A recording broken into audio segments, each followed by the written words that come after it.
Huwag kang gagalaw!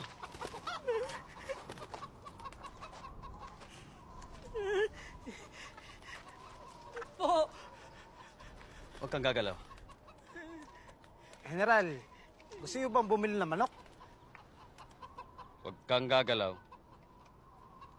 Manong, wag ho kayong gagalaw kahit anong mangyari. Senyor, ano pong kasalanan ko? Tumahimik na lang po kayo. Kung gusto niyo po, kalahati na lang ang ibayad ninyo sa mga manok. Sabihin mo sa kanya, tumahimik siya. Kahit wag niyo na lamang pong bayaran, senyor.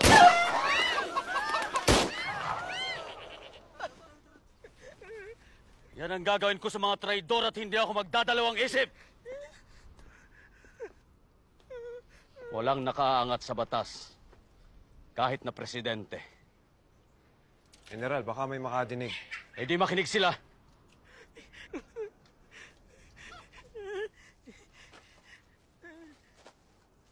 Maawa po kayo, senyor. Huwag niyo po akong sasaktan, senyor. Maawa po kayo, senyor. Hana. Pamanhin po. Para sa bala. Gawin niyo na pong hapunan ng manok. Salamat po, senyor. Salamat po.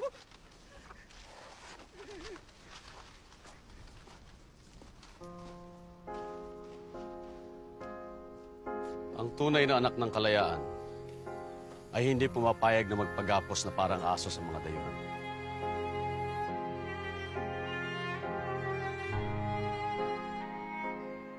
Mas masahol pa sa mga Amerikano ang mga taong inilalagay ang pangsariling interes.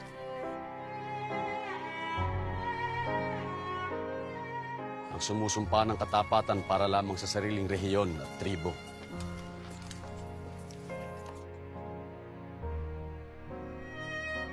Yan ang pagpapatunay na hindi pa tayo handang pamunuan ng ating sarili.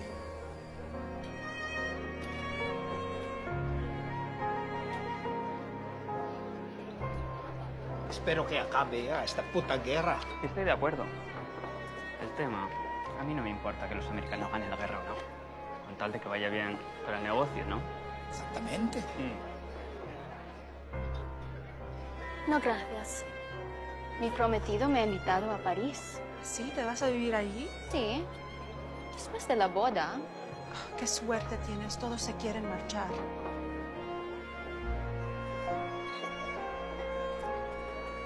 Ilan pang mga sundalo ang dumating? 1,000 kalahati mula Pangasinan at Ilocos. May dalang 400 tauhan mula Tayabas, si Teniente Manuel Quezon.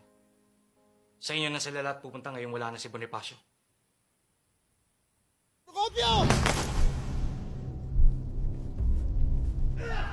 Presidente, magpapaalam na po ako. Saan ka pupunta? Sa riot po. May pista lang po akong sasaluhan.